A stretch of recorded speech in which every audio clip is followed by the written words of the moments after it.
Gyandeep YouTube channel पर आप सबका स्वागत है। आज मैं आप सबको इस वीडियो में राष्ट्रीय पाठ्यचर्या की रूपरेखा 2005 के बारे में बताऊंगी, जो कि सी-टेट का मोस्ट इम्पॉर्टेंट टॉपिक है। सी-टेट या टेट का कोई भी एग्जाम हो, एनसीएफ 2005 से एग्जाम में सबसे ज़्यादा क्वेश्चन पूछे जाते हैं। तो आज हम इसी पर विस्तार से पढ़ेंगे और इसको डिटेल में समझेंगे कि एनसीएफ 2005 है क्या, और इसी से क्वेश्चन एग्जाम में सबसे ज़्यादा पूछे जाते हैं। तो आप वीडियो को लास्ट तक ज़रूर देखें, और वीडियो पसंद आए तो वीडियो को लाइक से सब्सक्राइब करना ना भूलें। एनसीएफ 2005 से एग्जाम में जो क्वेश्चन पूछे जाएंगे तो उसे भी हम लोग देखेंगे। तो आप वीडियो को लास्ट तक जरूर देखें। तो चलिए देखते हैं क्या है एनसीएफ 2005। एनसीएफ 2005 का एनसीएफ का फुल फॉर्म पूछ लिया जाता है एग्जाम में। तो हिंदी में राष्ट्रीय पाठ्यचर्या की रूपरेखा है एनसीएफ का फुल फॉर्म, और इंग्लिश में है नेशनल करिकुलम फ्रेमवर्क। तो ये जो एनसीएफ क्या है, एनसीएफ मानव संसाधन विकास मंत्रालय यानी MHRD, ministry of human resource development. तो एमएचआरडी का फुल फॉर्म आपको पता होना चाहिए, एग्जाम में पूछ लिया जाता है। इसको हिंदी में बोला जाता है मानव संसाधन विकास मंत्रालय। इसी की पहल पर एनसीईआरटी द्वारा तैयार किया गया क्या है, नवीनतम दस्तावेज। मतलब एनसीएफ क्या है, शिक्षा के क्षेत्र में क्या है, नवीनतम, एनसीईआरटी के द्वारा तैयार किया गया क्या है, नवीनतम दस्तावेज है। तो क्वेश्चन क्या पूछा जाएगा कि एनसीएफ क्या है। तो एनसीएफ क्या है, एनसीएफ एनसीईआरटी के द्वारा तैयार किया गया शिक्षा के क्षेत्र में क्या है, नवीनतम दस्तावेज है। ये क्या है, किसकी अध्यक्षता में तैयार किया गया था एनसीएफ 2005, प्रोफेसर यशपाल की अध्यक्षता में तैयार किया गया। तो क्वेश्चन पूछा जाता है कि एनसीएफ 2005 के अध्यक्ष कौन है। तो प्रोफेसर यशपाल हैं। यह एक क्या है, ऐसा दस्तावेज है जो बालक के शैक्षिक जीवन पे प्रभाव डालता है।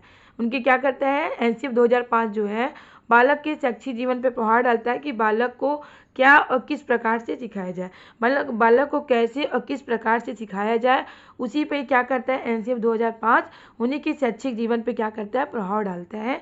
और इसके अध्यक्ष कौन है, प्रोफेसर यशपाल। थीम क्या है, उद्देश्य क्या है एनसीएफ 2005 का, इसका थीम है लर्निंग विदाउट बर्डन, मतलब शिक्षा बिना बोझ के, मतलब शिक्षा को बिना बोझ के देना है, शिक्षा को बिना बोझ के प्रदान करना है। तो एनसीएफ 2005 का यही थीम है, शिक्षा लर्निंग विदाउट बर्डन, मतलब पाठ्यचर्या का कोई भी उसमें पाठ्यचर्या को कम किया जाए और उसको शिक्षा को बिना बोझ के प्रदान किया जाए, यही इसका उद्देश्य है, थीम है। अब राष्ट्रीय पाठ्यचर्या की रूपरेखा 2005 की उत्पत्ति यानी उद्भव कैसी हुई थी। रविन्द्रनाथ टैगोर का जो निबंध है सभ्यता और प्रगति, इन्हीं के निबंध से राष्ट्रीय पाठ्यचर्या 2005 की क्या हुई थी, उत्पत्ति हुई थी, उद्भव हुआ था। किससे, रविन्द्रनाथ टैगोर जी के सभ्यता और प्रगति नामक निबंध से इसका क्या हुआ था, उत्पत्ति हुआ था। किसका, एनसीएफ 2005 का। अब देखिए क्वेश्चन किस तरह से बनते हैं, थोड़ा इसको भी देख लेते हैं। इंपॉर्टेंट पॉइंट क्या है, एनसीएफ का फुल फॉर्म पूछ लिया था। तो नेशनल करिकुलम फ्रेमवर्क, हिंदी में इसको बोला जाता है राष्ट्रीय पाठ्यचर्या की रूपरेखा। एनसीएफ 2005 के अध्यक्ष कौन है, तो प्रोफेसर यशपाल हैं। और क्या है पूछा जाता है, एनसीएफ 2005 क्या है, तो शिक्षा के क्षेत्र में प्रमुख दस्तावेज है, नवीनतम दस्तावेज है, जो कि एनसीईआरटी के द्वारा तैयार किया गया क्या है, नवीनतम दस्तावेज है। और राष्ट्रीय पाठ्यचर्या का प्रमुख उद्देश्य क्या है, थीम क्या है, शिक्षा बिना बोझ की, मतलब शिक्षा को देना है क्या, बिना बोझ के शिक्षा देनी है, प्रदान करनी है। अब इसका सूत्र क्या है, देखिए पूछा जाता है कि एनसीएफ 2005 का सूत्र क्या है, ज्ञात से अज्ञात की ओर, मूर्त से अमूर्त की ओर। ऑप्शन में आपको दिया रहता है अज्ञात से ज्ञात की ओर, अमूर्त से मूर्त की ओर, तो इस पे आपको टिक नहीं करना है, बल्कि ज्ञात से अज्ञात की ओर और मूर्त से अमूर्त की ओर, मतलब जो ज्ञात है उसके बाद जो नहीं ज्ञात है उसकी तरफ, और जो मूर्त मतलब जो देखे हैं, फिर उसके बाद जो नहीं देखा है उसके बारे में जानना है। तो यही शिक्षण का क्या है, सूत्र है। अब देखिए इसमें एनसीएफ 2005 के सिद्धांत कितने हैं, 5 हैं। सदस्य कितने हैं, 35 सदस्य है। बिंदु कितने हैं, 21 बिंदु है। अध्याय कितने हैं एनसीएफ 2005 के, 5 अध्याय हैं। एनसीएफ 2005 के निर्देशक कौन है, कृष्ण कुमार। अध्यक्ष पूछा जाएगा तो प्रोफेसर यशपाल होगा, और निर्देशक पूछा जाएगा तो कृष्ण कुमार। तो इस तरह से क्वेश्चन पूछे जाते हैं, इसे आप लोग नोट कर लीजिएगा, ये मोस्ट इंपॉर्टेंट पॉइंट है। अब देखिए अब तक राष्ट्रीय पाठ्यचर्या के कितने दस्तावेज बन चुके हैं? 3 बन चुके हैं। इससे पहले कितने बने हैं? देखिए कौन कौन सा, एक 1975 में और 1988 में और 2000 में बन चुके हैं। फिर सुधार करके एनसीएफ 2005 आया। उसके बाद देखिए क्या है, एनसीएफ 2005 का निर्माण मानव विकास संसाधन मंत्रालय यानी MHRD की देखरेख में किया गया था। किसकी देखरेख में किया गया था? MHRD की देखरेख में किया गया था।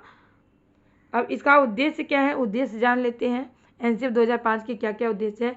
बच्चों का सर्वांगीण विकास करना, मतलब बच्चे का सर्वांगीण विकास मतलब हॉलिस्टिक डेवलपमेंट करना है बच्चे का, कि बच्चे को हर तरह से बच्चे का कैसे विकास हो उसको देखना है। और उन्हें स्कूली शिक्षा से बाहरी शिक्षा में जोड़ना है। केवल स्कूली शिक्षा तक ही सीमित नहीं रखना है, बल्कि बाहरी शिक्षा से भी जोड़ना है। और बच्चे का क्या करना है? सर्वांगीण विकास करना है, मतलब चहुमुखी विकास करना है बच्चे का। इस पर हम लोग को ध्यान देना है। एनसीएफ 2005 के मूल्यांकन के लिए, कि इसका मूल्यांकन कैसे होता है? सतत एवं व्यापक मूल्यांकन यानी CCE का फुल फॉर्म पूछ लिया था एग्जाम में। इसको हिंदी में बोला जाता है सतत एवं व्यापक मूल्यांकन और कॉन्टिन्यूअस एवं कॉम्प्रिहेंसिव इवैल्यूएशन। तो CCE का फुल फॉर्म आप लोग नोट कर लीजिएगा, पर बल देती है। एनसीएफ 2005 जो है वो सतत एवं व्यापक मूल्यांकन पर बल देती है, यानी नवीन सोच, तर्क क्षमता, चिंतन आदि विकसित करना, ये एनसीएफ 2005 का क्या है? उद्देश्य है। अब देखिए पाठ्य पुस्तक पर केंद्रित न हो शिक्षा जो है पाठ्य पुस्तक पर केंद्रित न हो, बल्कि क्या हो? चाइल्ड सेंटर हो। शिक्षा क्या हो? चाइल्ड सेंटर हो। चाइल्ड सेंटर्ड हो कि मतलब बच्चे करके सीखे, केवल पाठ्य पुस्तक ही सीमित तक ना रहे, केवल अध्यापक केंद्रित ना हो, पाठ्य पुस्तक केंद्रित ना हो, बल्कि क्या हो? चाइल्ड सेंटर हो, बाल केंद्रित हो, मतलब बच्चे करके सीखे, केवल पाठ्य पुस्तक तक ही सीमित ना रहे। और चौथा क्या है? कक्षा कक्ष की गतिविधियों से जोड़ा जाए, बच्चे एक्टिविटी करें, कुछ गतिविधि करके जोड़ा जाए, उन्हें लचीला बनाया जाए, फ्लेक्सिबल बनाया जाए कक्षा कक्ष की गतिविधियों को। और पांचवा क्या है? राष्ट्रीय महत्व बिंदु को पाठ्यचर्या में शामिल किया जाए। देखिए एनसीएफ 2005 में रूपरेखा के तहत सभी भाषाओं में, मतलब 8वीं अनुसूची में कितनी भाषाएं हैं? 22 भाषाएं हैं। कितनी भाषाएं हैं? 22 भाषाओं में अनुवाद किया गया क्या है? अनुवाद है। 2005 जो है एनसीएफ 2005 की जो रूपरेखा है वो 22 भाषाओं में क्या किया गया? अनुवाद है। एनसीएफ 2005 के महत्वपूर्ण बिंदु कौन कौन से हैं? देख लेते हैं महत्वपूर्ण बिंदु कौन कौन से हैं। पहला तो है कि विद्यार्थियों को रटने से मुक्त कराया जाए, मतलब कंटेस्ट कराना, रटाना, याद कराना, इस तरह को क्या करना है? एनसीएफ 2005 नकारता है, मतलब इसको इम्पोर्टेंट नहीं देता है। तो क्या मानता है? विद्यार्थियों को रटने से मुक्त कराया जाए, जिससे उसका चहुमुखी विकास हो, यानी सर्वांगीण विकास हो, ऐसा एनसीएफ 2005 मानता है। और शिक्षा बाल केंद्रित न हो, पाठ्य पुस्तक केंद्रित और अध्यापक केंद्रित न हो, क्या हो? बाल केंद्रित हो। जो भी हो बच्चे को केंद्र में रख के किया जाए, बच्चे किस तरह से सीखे, बच्चे का विकास कैसे हो, बच्चे करके सीखे, सब बच्चे पे ही केंद्रित होना चाहिए, बाल केंद्रित होना चाहिए। बालक सरकार की MHRD की पहल पर प्रोफेसर यशपाल की अध्यक्षता में यह समिति बनाई गई थी। किसकी अध्यक्षता में बनाई गई थी? प्रोफेसर यशपाल की अध्यक्षता में, और MHRD की पहल पर यह समिति बनाई गई थी। पाठ्यक्रम ज़्यादा से ज़्यादा क्या हो? व्यवहारिक हो। क्या हो? पाठ्यक्रम व्यवहारिक हो, ये भी ध्यान रखना है। राष्ट्रीय पाठ्यचर्या की रूपरेखा 2005 NCERT पाठ्यक्रम में सुधार लाने हेतु अपनाया गया क्या है? सुधारात्मक कदम है। NCERT का जो पाठ्यक्रम है उसमें सुधार लाने के लिए क्या किया गया? अपनाया गया क्या है? सुधारात्मक कदम है क्या? एनसीएफ 2005। अब देखिए एनसीएफ 2005 जो है वो 14 या 15 जुलाई 2005 की बैठक का परिणाम है, मतलब इसी बैठक का ही परिणाम है, और बाद में 2005 में ये लागू हुआ।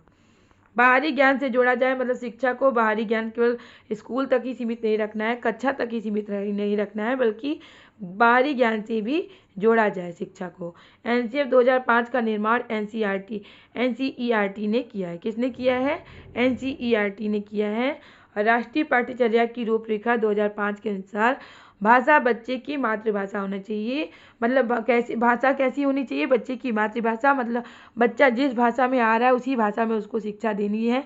भले ही आपको वो भाषा नहीं आती, आपको वो भाषा सीख के ही पढ़ानी है, लेकिन उसको बच्चे की मातृभाषा में ही शिक्षा देनी है, क्योंकि बच्चा जब स्कूल में आएगा तो अपनी मातृभाषा से ही आएगा, तो बच्चे को उसी भाषा में ही शिक्षा देनी है, ऐसा एनसीएफ मानता है। एनसीएफ 2005 का सूत्र क्या है? बिना भार के अधिगम, यानी लर्निंग विदाउट बर्डन। ये सूत्र आपको याद रखना है, क्योंकि बार बार एग्जाम में क्वेश्चन पूछा जाता है। बिना भार के बोझ, माने बच्चों को कोई बर्डन नहीं देना है, भार नहीं देना है, कोई प्रेशर नहीं देना है, बिना प्रेशर के बच्चे को शिक्षा देनी है। अब पाठ्यक्रम क्या होना चाहिए? देखिए पाठ्यक्रम क्या होना चाहिए एनसीएफ का? पाठ्यक्रम दो शब्दों से मिलकर बना है, पाठ्य प्लस क्रम, जिसमें पाठ्य का अर्थ क्या होता है? पढ़ने योग्य सामग्री, तथा क्रम का अर्थ क्या होता है? एक निश्चित व्यवस्था। तो पाठ्यक्रम क्या है? एक निश्चित व्यवस्था में पढ़ने योग्य सामग्री ही पाठ्यक्रम है। फ्रोबेल क्या मानते हैं? इनका जो कथन है ये आप लोग नोट कर लीजिएगा, एग्जाम में पूछ लिया जाता है। पाठ्यक्रम समस्त मानव जाति के गुणों का सार है, ऐसा किसने माना है? फ्रोबेल ने माना है। किसके संदर्भ में माना है? पाठ्यक्रम के संदर्भ में माना है कि पाठ्यक्रम क्या है? समस्त मानव जाति के गुणों का क्या है? सार है। एनसीएफ 2005 में शिक्षक के प्रति दृष्टिकोण क्या है? देखिए शिक्षक ज्ञान का स्रोत नहीं है, मतलब क्या है? शिक्षक केवल ज्ञान का स्रोत नहीं है, और ये क्या करते हैं? शिक्षक केवल सुगम करता है और फैसिलिटेटर है। क्या है? शिक्षक क्या है? फैसिलिटेटर है। बच्चे की प्रॉब्लम को सॉल्व करना ही शिक्षक का क्या है? उद्देश्य है, और ये चीज़ों को सरल बनाना ही इनका उद्देश्य है, जिससे बच्चे सीख सके, और इन बच्चों को की समस्याओं को सॉल्व करना, उनकी समस्याओं को समझना, कारण का पता लगाना ही शिक्षक का दृष्टिकोण है, मतलब यही शिक्षक का उद्देश्य होना चाहिए। एनसीएफ 2005 में बालक के प्रति दृष्टिकोण। अब बालक के प्रति दृष्टिकोण क्या होना चाहिए? प्रत्येक बच्चे में सीखने की गति अलग अलग होती है। प्रत्येक बच्चा तो एक जैसा नहीं सीखता है, हर एक बच्चे की सीखने की गति क्या होती है? अलग अलग होती है। तो हर एक बच्चे के लिए में करिकुलम भी अलग अलग होना चाहिए। तो उनकी सीखने की गति चूँकि अलग अलग होती है, तो उनका करिकुलम भी अलग होना चाहिए। तो शिक्षक को इस बात पर ध्यान देना चाहिए कि बच्चे के सीखने मतलब बच्चों को अपने हिसाब से सीखने का मौका देना चाहिए, और बच्चे किस प्रकार से सीखे उस पर ध्यान देना चाहिए शिक्षक को। एनसीएफ 2005 गणित के प्रति दृष्टिकोण क्या है? बच्चे गणित की मूल संरचना को समझने, बीजगणित, अंकगणित, रेखागणित एवं त्रिकोणमिति के सभी मूल तत्व, समस्या समाधान की अनेक युक्तियाँ, यानी परिणाम अर्थात परिणाम, सामान्य स्थिति विश्लेषण, अनुमान लगाना, पुष्टि करना आदि पद्धति मुहैया कराते हैं। तो ये गणित के प्रति क्या है? दृष्टिकोण है। अब देखिए एनसीएफ 2005 से किस तरह के क्वेश्चन पूछे जाते हैं, कैसे क्वेश्चन पूछे जाते हैं, उसको हम लोग देखेंगे। तो देखते हैं क्वेश्चन क्या है। एनसीएफ 2005 के अनुसार छात्रों के लिए भौतिक रूप से असुविधा पैदा करने वाला साधारण अंश है। तो देखिए यहाँ क्वेश्चन में निगेटिव क्वेश्चन असुविधा पैदा करने के लिए पूछा जाता है। तो निगेटिव क्वेश्चन है, तो हम लोग को आंसर में वही ऑप्शन ढूंढना है जो कि निगेटिव होगा। तो इस पर मैंने वीडियो बनाया है, तो कि सीटेट पास करने के 5 ट्रिक मैंने बताए हैं, जिस पर मैंने इस पर चर्चा किया है कि क्वेश्चन में किस तरह के पॉजिटिव क्वेश्चन रहते हैं। तो हम लोग को आंसर ऑप्शन में पॉजिटिव ऑप्शन ही ढूंढना है। तो पॉजिटिव वर्ड क्या है, इस पर मैंने चर्चा किया है, तो आप वीडियो देख सकते हैं। तो डिस्क्रिप्शन में लिंक मैं डिस्क्रिप्शन बॉक्स में दे दूंगी, आप देख सकते हैं। तो उस पर मैं सीटेट पास करने के 5 ट्रिक किस तरह से बताई हूँ, आप देख सकते हैं। तो यहाँ पे क्या है? निगेटिव क्वेश्चन, तो हमको निगेटिव ऑप्शन ही ढूंढना है। तो सबसे पहले देखना है ऑप्शन ए क्या है? रक्षा करने वाले पाठशाला के कर्मचारी, तो ये तो पॉजिटिव दिख रहा है। समीप की पाठशाला, ये भी पॉजिटिव है।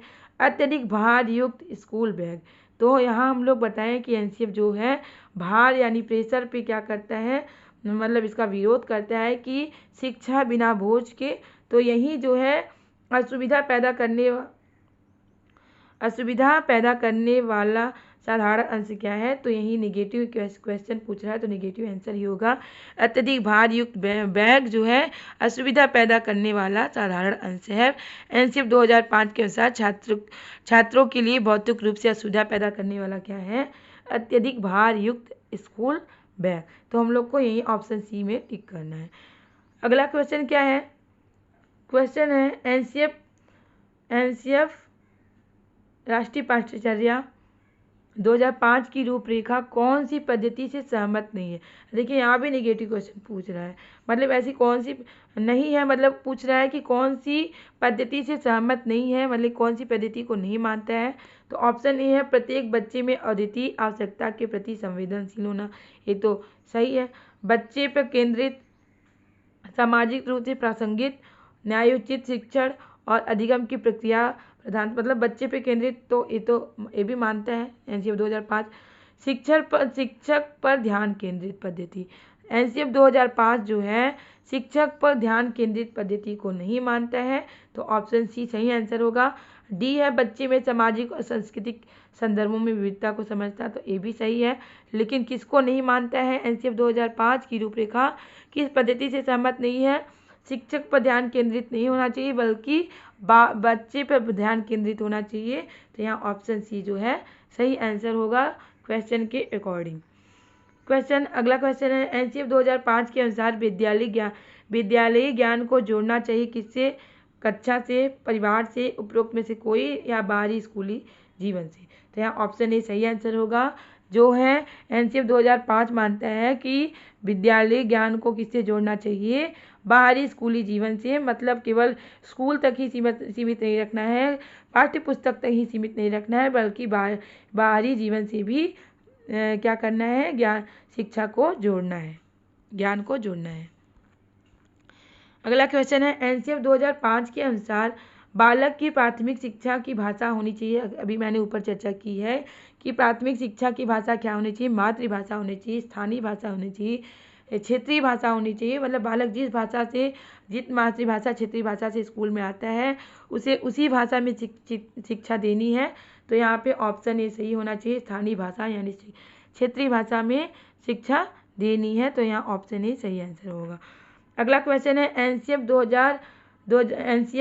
संचालन समिति में कुल कितने सदस्य हैं, तो मैंने बताया है कि सदस्य पूछे जाते हैं कुल कितने सदस्य हैं, तो 35 सदस्य हैं, तो ऑप्शन सी सही आंसर होगा। क्वेश्चन है बालकों की शिक्षण प्रक्रिया एनसीएफ के अनुसार कैसी होनी चाहिए, शिक्षण प्रक्रिया कैसी होनी चाहिए, ऑप्शन ए है रटन पद्धति से युक्त, तो रटने पर तो बल नहीं देता है एनसीएफ 2005, तो ये तो होगा नहीं, इसको क्रॉस कर दीजिए। तनाव या बोझ से युक्त यानी शिक्षा बिना भार की, तो मैंने ऊपर ही हम लोग चर्चा की है, तो तनाव और बोझ से युक्त होना चाहिए, तो ये तो गलत होगा, इनमें से कोई नहीं, तो नहीं, ये भी नहीं, तो सबसे पहले हम लोग को मैंने इस ट्रिक पर भी चर्चा किया है कि हम लोग को ऑप्शन में पहले सबसे पहले हम लोग को जो भी सही नहीं है ऑप्शन उसको क्रॉस करते जाना है, फिर उसके बाद जो सही आंसर है उस पर टिक करना है। तो रटन पद्धति से युक्त होनी चाहिए, क्या होनी सॉरी रटन पद्धति से मुक्त होनी चाहिए, मतलब रटने पे बल नहीं देता है, रटना, याद करना, कंटेस्ट करना, ये सब क्या करता है एनसीएफ 2005 इसका विरोध करता है, तो रटन पद्धति से मुक्त होना चाहिए क्या एनसीएफ 2005 के अनुसार। अगला क्वेश्चन है एनसीएफ 2005 बल देता है किस पर, शिक्षक केंद्रीय शिक्षा पे, तो शिक्षक केंद्रीय शिक्षा पर तो बल नहीं देता है, रटने की प्रक्रिया पर भी बल देता है, समस्या हल करने पर और स्वयं करके सीखने पर विशेष बल देता है, कौन, एनसीएफ 2005, तो यहाँ पे ऑप्शन बी जो होगा सही आंसर होगा, स्वयं करके सीखने पर, मतलब बच्चा जो है स्वयं करके सीखे, इस पर क्या करता है एनसीएफ 2005 बल देता है।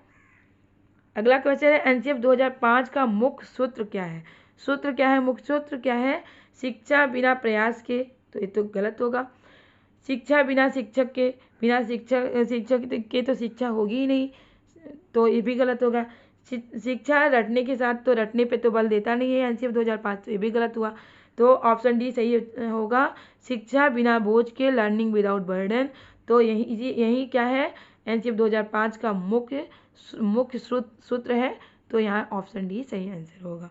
अगला क्वेश्चन है एनसीएफ 2005 की शुरुआत, यहाँ पे शुरुआत कर लीजिएगा, शुरुआत रविन्द्रनाथ टैगोर के किस निबंध से होती है? रविन्द्रनाथ टैगोर के किस निबंध से एनसीएफ 2005 की शुरुआत होती है? तो हम लोग ऊपर ही चर्चा किए हैं। रविन्द्रनाथ टैगोर का निबंध क्या है? सभ्यता और प्रगति। इसी से एनसीएफ 2005 की शुरुआत होती है, उत्पत्ति होती है, उद्भव होती है। तो ये इंपॉर्टेंट क्वेश्चन जो कि एनसीएफ से बनते हैं। तो उम्मीद है कि आपको वीडियो ज़रूर पसंद आया होगा। वीडियो पसंद आया तो वीडियो को लाइक से सब्सक्राइब करना ना भूलें, क्योंकि आपका लाइक से सब्सक्राइब ही हमें मोटिवेट करता है इस तरह के टॉपिक, इस तरह के क्वेश्चन लाने के लिए, जिससे आपकी अच्छी तैयारी हो सके और आप अपने एग्जाम में सफल हो सके। इसी तरह के टॉपिक और इसी तरह के क्वेश्चन की तैयारी करने के लिए हमारे चैनल से जुड़े रहे। तब तक के लिए मिलते हैं नेक्स्ट क्लास में। बाय।